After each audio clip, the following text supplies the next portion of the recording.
Patrick woke up to sunlight greeting him through the open blinds.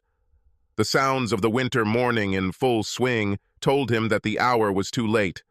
Voices of neighbors removing snow, cars driving on a slushy road. Even the wind seemed to be full of activity. Since becoming sober, Patrick has become accustomed to rising before the sun to greet the world. It strangely reminded him of the days lost to alcoholism. Another familiar sensation, a hangover. He clearly had too much to drink last night. He groaned, trying to lift his head from the pillow, which he immediately regretted. The pulsation in his skull punished him and reminded him that the softness of the pillow was his friend. He obeyed and plunged even deeper into her. 5 more minutes, he lied to himself, closing his eyes. He was almost falling asleep when he felt the bed next to him move. A rustle under the blanket he was lying under alarmed him. He opened his eyes just in time to see a slender arm wrapped around his torso. Throwing off the blankets, Patrick was shocked to the core. "Good morning, Patty," Kendra said with a yawn, her eyes fluttering open. Oh shit. He finally had the strength to raise his head. A quick scan of the room revealed that he was not sleeping in his own bed. And not in your room. If he hadn't had such a hangover, he would have collected all the evidence much earlier. This king-size bed is too soft to be his. The plump pillow he slept on seemed too high quality for what he had bought. Plus, it smelled like lavender. His house smelled of sweat. Voices of neighbors shuffling with a shovel. He lives in an apartment building. The neighbors don't remove the snow. They complain about this to the managers of the complex, and yet there was a certain familiarity in this unfamiliar bedroom. He spent years in this room. I remembered the day I bought this bed, these pillows, these curtains. This is a blanket. He was in his old bedroom, which he shared with his wife. Kendra? Yes? What the hell is going on? She chuckled at the question, gently stroking his chest with her hand. What do you mean? What the hell is going on? What does it look like? We are waking up. Patrick grabbed her hand and pulled her to him so that she would stop stroking him. The soft movements made his body react, whether he wanted it to or not. Why do we wake up in the same bed? He asked, his tone serious. Oh, it's simple, she said with a devilish grin. Of course, because we had sex. Wait, what? She giggled, as if his panicked question didn't bother her at all. Her arms rose casually above her head as she stretched. Her legs stretched out in the opposite direction. Patrick couldn't help but run his eyes down her legs. Her braless breasts pressed against the thin material of her t-shirt. Having finished stretching, she sat on her side, resting her head on her hand and resting her elbow on the mattress. She looked like she was posing for a painting. Still beautiful, even after all these years. Even with her hair tousled and no makeup on her face, she was the most beautiful woman who had ever allowed him to take off her clothes. Familiar feelings stirred within him. He mentally suppressed them. He needed answers, and to get them, he couldn't get excited. Taking on a serious tone again, he asked, "So you're saying we had sex?" "Yes, I do not believe in this." "Believe me," she said, rolling away from him. The roll took her straight to the edge of the bed, where she gracefully slid out from under the covers. Now Patrick had a full view of his almost naked wife. She was wearing only a thin t-shirt and panties. What's worse, she wasn't at all ashamed of it. She didn't try to cover herself.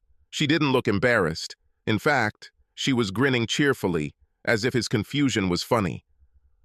"I warned you not to drink so much," she said, putting her hands on her hips to playfully reproach him. "You really don't remember what we did last night? All the things I let your slutty ass do to me?" "Huh?" She giggled and shook her head before continuing. "I'm not complaining, but you were never like this when we were together." Oh shit, Patrick thought. She's not kidding.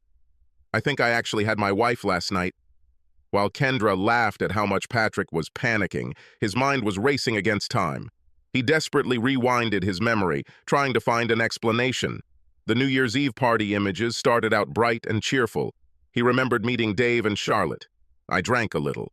I saw my rejected wife there flirting with some idiot. I drank more. I danced with a beautiful woman, quarreled with Kendra, made peace with Kendra. I drank more. Kiss at midnight. From that point on, things got a little hazy. Last night was a winner for Patrick. On New Year's Eve 2020, Patrick sat on the floor of his living room, alone and drunk.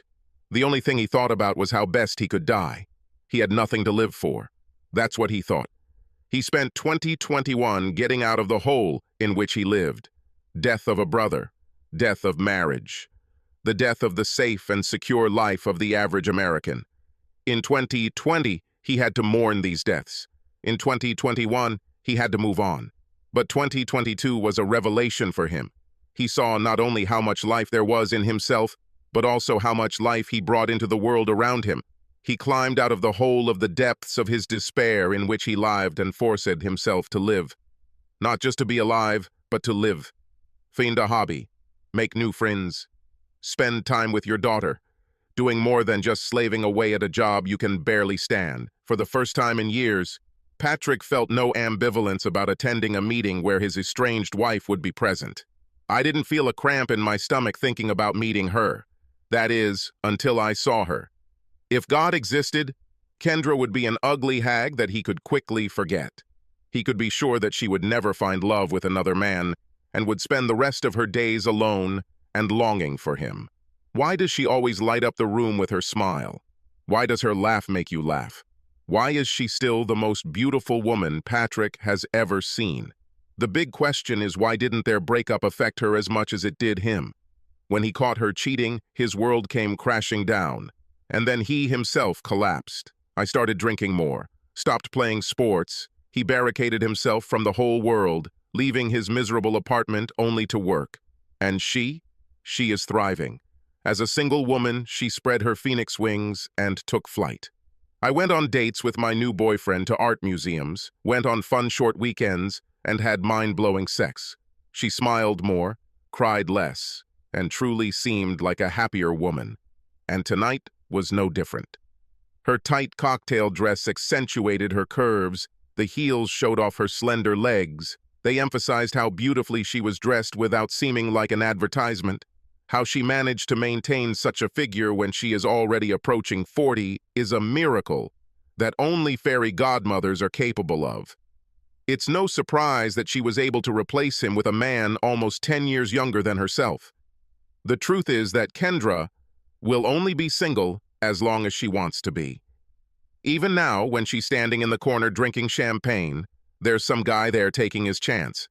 Patrick saw this. He doesn't need to hear what they're talking about to know they're not talking about the weather. He looked at her, smiled at her, leaned closer, speaking to initiate contact.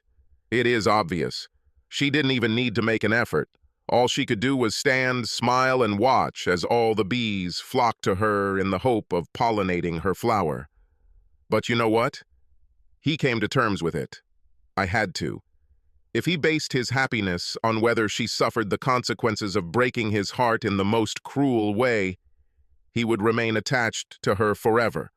Because frankly, there is no fate that can compare with what he had to endure. Patrick's thoughts were interrupted by a voice from his left. "Holy crap! Are my eyes deceiving me?" He heard the words of his friend Dave. Dave and his wife Charlotte were the couple hosting the party. Patrick turned just in time to see Dave slowly and dramatically approach him. He looked like he was approaching a rare animal that he didn't want to spook. "Dave," Patrick said, nodding his head. "St. Patrick? Are you really here at my party in the flesh? Has he finally decided to make us mere mortals happy with his presence?" "You're an idiot. You just saw me last week," Patrick said, and a couple of friends laughed. The brotherly handshake between them turned into a tight hug. "Yes, but it was accidental. I just happened to run into you at the gym. This time you came to me on purpose." "Doesn't matter." "I'm touched," Dave said, maintaining his cheerful, jokey manner. "I feel special that you considered my party worthy enough for your highness to attend." Patrick nudged him lightly before saying, "Shut up and take me to the drinks." Dave's welcome was more than just Patrick's welcome to his first party in forever. It also announced its presence to Kendra. Right now, the man next to her had been working on her since she came in almost an hour ago. He was charming, funny, handsome, and Kendra was flattered by his attention. But then she heard Patrick's name. At first, she thought her ears were wrong. Taking a quick look around the room, she found her estranged husband laughing and joking with Dave. All interest in the man to her right evaporated. Patrick looked really good. Lately, every time she saw him, she felt like she was seeing a man she had met for the first time. He stood at full height. He was confident, laughed and smiled more often. He no longer hid in his apartment, hiding from the whole world. He became comfortable appearing in public. This Patrick was not the Patrick she was used to. He gave up life, gave up happiness. He abandoned the people who loved him, refused her. That Patrick suffered alone in his tiny hell between his ears. But he was changing. Kendra saw it. Every meeting with him showed how much he was changing. At first, she suspected that these changes in him were temporary, that this was his attempt to impress her. But it became obvious that his changes had nothing to do with her. Now he was rock climbing. I rode a bike and did martial arts. I went to the gym and on dates. That last one was hard for Kendra to swallow. At first, she didn't know he was seeing other women. He didn't tell her anything about his life. Everything she learned about him had to be extracted from their daughter Jessie through high-level interrogation. All she knew was that he was becoming more and more unavailable. Previously, as soon as she had problems with the house, he immediately rushed to solve them. It didn't matter when she called him or how minor the problem was. And to be honest, most of the problems were just a subtle reason to see his face because she missed him. But lately he's been busy. Was the jealousy she felt knowing he was dating hypocritical? Does she have the right to feel a little annoyed that he is dating other women while she is more than available? Her affair lasted for more than a year and a half. It was hard to fire Sean, but once she did, it was like the fog lifted. Once upon a time, she thought she was in love with this man. They often talked about how their lives would be if she actually left Patrick to be with him. They would buy a house together with a big backyard. We would like to adopt a Siberian Husky into our family. They filled their new home with art and modern furniture. She, Sean, and Jessie would go on a family vacation. They would tell all their friends the sanitized story of how they met. They would spend their nights in each other's arms, having sex until they lost consciousness in post-coital bliss. Sounds like heaven. But this was not paradise. A fantasy, far from reality. In the real world, Kendra is married to a man whom she still loves. She has a daughter who will never accept Sean as a father. She has family and friends who are disappointed with the choices she made. She has a sense of guilt for the lives she has changed. And because of all this, she cried every night. "Could you excuse me, Barry?" Kendra said, interrupting the man who was desperately trying to charm her. "I saw someone I needed to say hello to." Looking slightly depressed, Barry said, "My name is Brent." "Huh? Brent," he repeated, although she was clearly distracted and barely paying attention to him. "My name is Brent." Smiling sweetly, Kendra replied, "Well, of course." With that, she left, making her way through the guests. By this time, Patrick and Dave had already left the living room, so he had to wait a bit search. Finally, she caught up with him in the kitchen, where he was getting a drink. Patrick noticed her approach with his bare eyes. Part of him was surprised that she had abandoned her suitor to talk to him. The other part was expecting this. "Hello, Patty," she said sweetly. "Hello, Ken." Dave felt it would be a good idea to retire gracefully. Patting Patrick on the shoulder encouragingly, he said, I'll go look for Charlotte." Before Patrick could protest, Dave was already gone. The two of them stood together for a while, saying nothing. Finally, Kendra broke their silence. "I didn't know you'd be here tonight. Where's Jessie?" "My parents. They insisted that I drop her off and go have some fun." She nodded in agreement with his parents. "Fine. It's nice to see you in the company of people," she said seriously, but this statement soon left her mouth sour.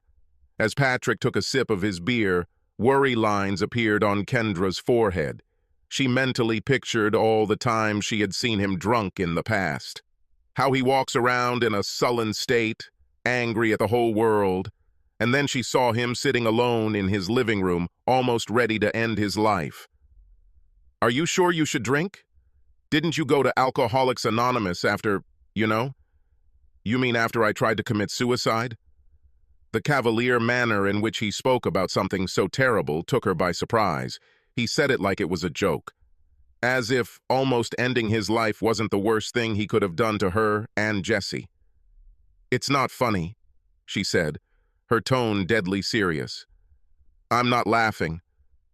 When he wanted to take a sip from his mug, she grabbed his wrist. "Seriously, shouldn't you abstain from drinking?"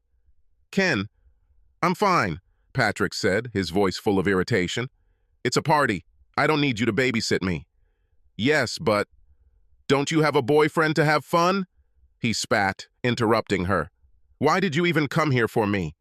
We both know that you enjoy the company of other men." He immediately regretted those words as soon as they left his mouth. They were intentionally offensive and did their job. He expected her to yell at him and maybe throw her drink in his face, call him an asshole, maybe even slap him in the face. But she didn't do any of this. Instead, he saw tears of resentment frozen in her eyes. Then, without a word, she turned on her heel and quickly walked away, leaving Patrick with the sound of shoes clicking on the tile floor. Crap. Patrick paused to calm down and went to find her to apologize. But I didn't see her anywhere. Even found the guy she was talking to before. Unfortunately, she wasn't with him either. He moved on to another woman with whom he had a better chance. She was a little drunk and sexier than Kendra. She probably left. Sighing, he took out his phone and texted her. The only response I received was silence. Knowing her well, he knew she would probably be angry with him for the rest of the night. Most likely, he will not receive an answer until tomorrow. He could forget about it and focus on having fun. After all, this is the first party he's been to in a while. So he did. He didn't know that Kendra never left. She just went into one of the bathrooms to cry. She specifically chose the bathroom in the master bedroom because she knew no one would disturb her there. Why is he such an ass? Why treat her like this when she's only worried about his health? It seemed like the old Patrick was still there. He could change his appearance, find new hobbies, start dating girlfriends. But at the end of the day, he was still the same old asshole. The phone buzzed in her purse. Taking it, she saw that it was a message from Patrick.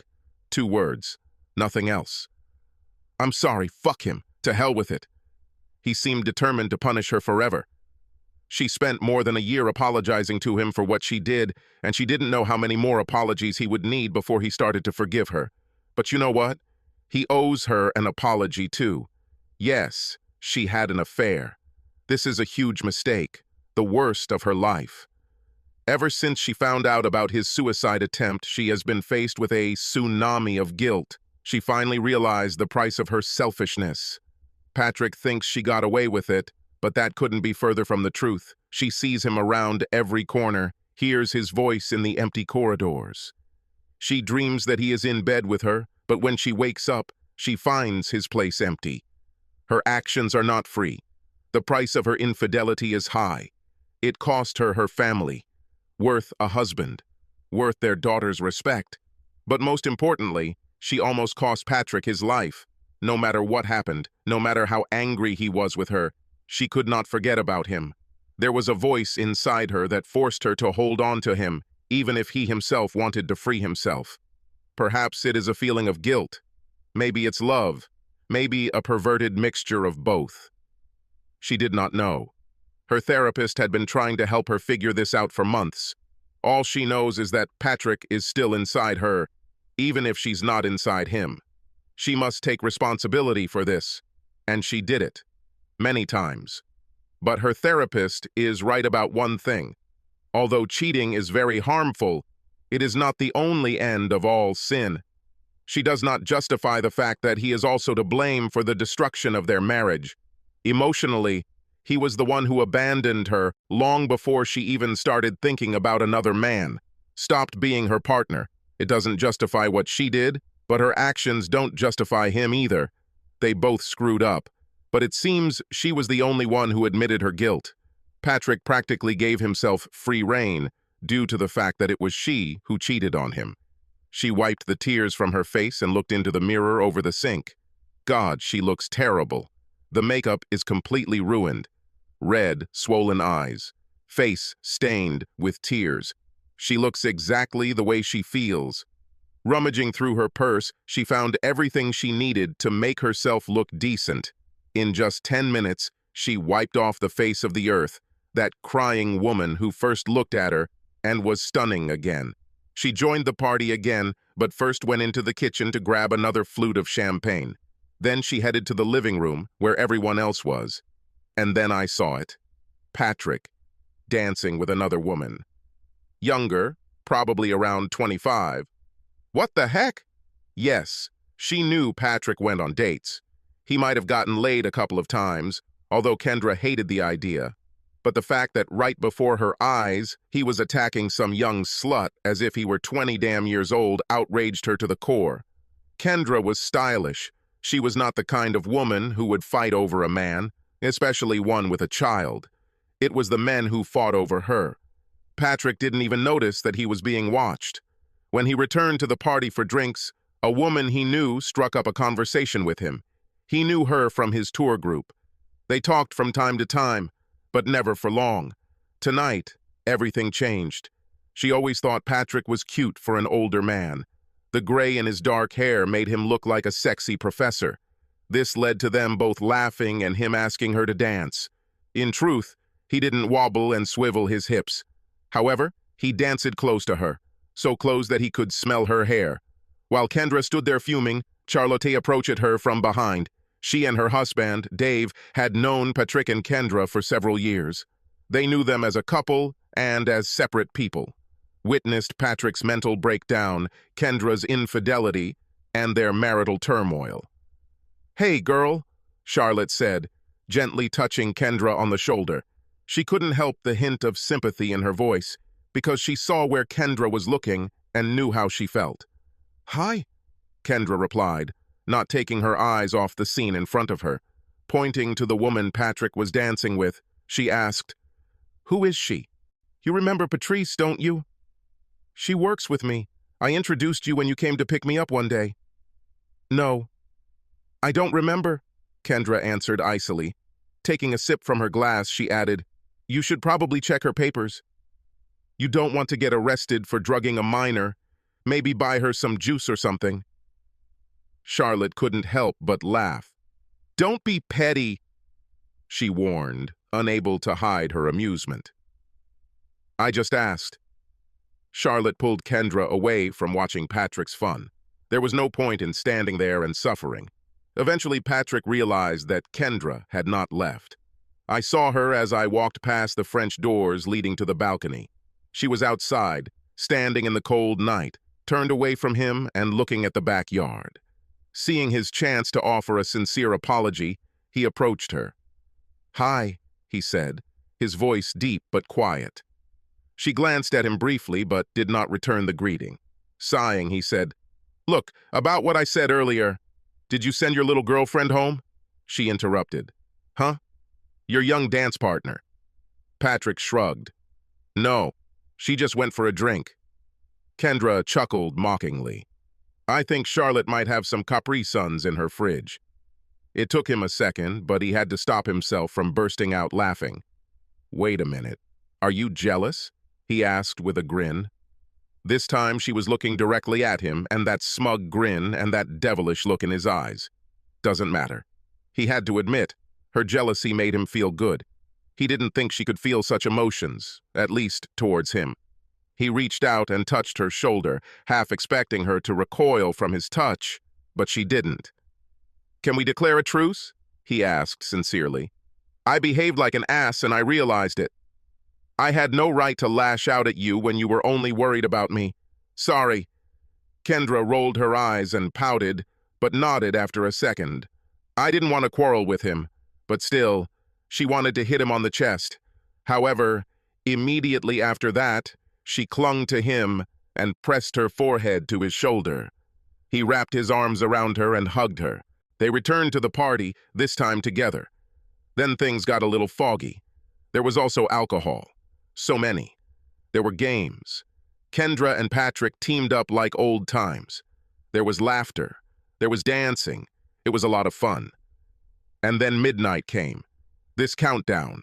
They looked at each other, shouting in unison with the group, 10, 9, 8, 7, 6, 5, 4, 3, 2, 1. With that, they kissed. They kissed long and passionately. They kissed as if they had been denying this to each other all their lives. They kissed as if it was their last moment on earth. It seemed like they kissed for hours. And then, he woke up in bed with his wife. "How did I end up here? I don't remember leaving the party," Patrick said, looking around his old bedroom. "I called us an Uber. We were both too drunk to drive," he asked, pointing at her. "But not too drunk to have sex."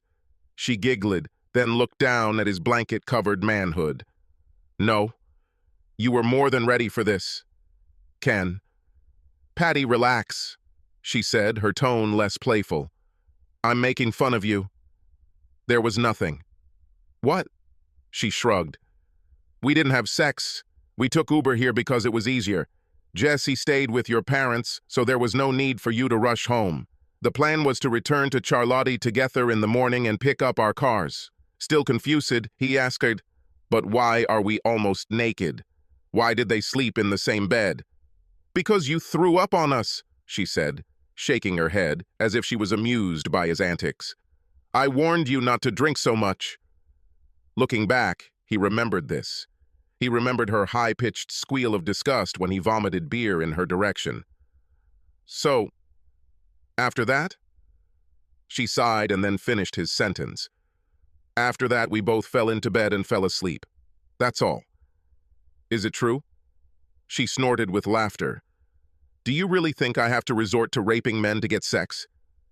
Patrick couldn't help the deep sigh of relief that escaped him. But to be honest, part of him was disappointed. "I think not," he said, shrugging his shoulders. Seeing his relief that they didn't have sex, Kendra felt a little sad. This is evidence of how far they have grown apart from each other. "Let's get up," she said, shaking off the feeling. She grabbed the blankets and quickly pulled them off, leaving him naked on the bed. "We need to take a shower so we can go out." Patrick nodded in agreement but remained seated. They looked at each other longingly. Then, with a sigh, Patrick got out of bed and headed to the shower. Kendra watched him disappear into the bathroom. It looked so natural, as if this scene was supposed to happen here. She lied and said nothing happened between them. No, they didn't have sex. But he grabbed her and hugged her all night. Yes, it was more muscle memory than anything else. But they lay together, their bodies touching. She listened to him snore softly in her ear until she too fell asleep. It was right. Her place is in his arms. His place is in her bed. He was too stupid to understand it, and so was she. With that, she made her decision. Grabbing the hem of the t-shirt, she lifted it up and pulled it over her head. She also hooked her thumbs into the waistband of her panties and pulled them off her hips to the floor. "Hey, move over," she said with a sly smile, appearing in the bathroom completely naked. Patrick's shocked expression was almost comical. He couldn't stop himself from looking up and down the length of her body. Yes, he saw his wife naked many times, but it seemed like a lifetime ago. And now it was as if he was seeing her for the first time. Without clothes, Kendra was not the ideal goddess she appeared to the world to be. Yes, she is beautiful, but she is only human. She has human flaws. This cellulite is on the butt, excessive breast sagging, small pouch on the stomach, wrinkles around the edges of the eyes. But this was the part she wanted Patrick to see. I wanted to be vulnerable with him. She wanted him to see her as she was. She didn't want to be some kind of unattainable goddess for him. She wanted to become his wife again, and she was tired of playing this game that they played together. Unable to speak, he granted her wish and made room for her. She stepped towards him, taking a seat directly under the shower head, just like she always did in the past when they showered together. She didn't seduce him, didn't try to excite, and she simply began to wash herself, standing with her back to him, as she would have done if he had not been there. Patrick openly admired his wife. I watched the water cascade down her back, over her butt, over her thighs, and into the drain on the floor. I watched her lather herself up and let the streams of water wash everything away. Having finished washing, she turned to face him. Their eyes met. Finally, she said, "When we finally have sex, you won't have to wonder if you did it. You will know this, and I won't have to lure you into my bed. You will come voluntarily and beg me for it." A strange expression appeared on his face. It wasn't playful or lustful like it should have been after such a statement. It was hunted, and that was the whole point. That look, as if he had seen a ghost, was almost the same as if it was Sean in the shower with the two of them. As much as Kendra didn't want it, her actions with the younger man forever tainted whatever she and Patrick might have had. Patrick needed time. A lot of time. But the fact that he had not yet filed for divorce gave her hope. Kendra leaned over and kissed him. Nothing romantic, just a soft kiss. Smiling sadly, she said, "If you ever decide to come back to me, Patty, I will be waiting for you. Just know that I'm sorry for what I did to you and that I love you." With these words, she left the shower, leaving him alone with his thoughts.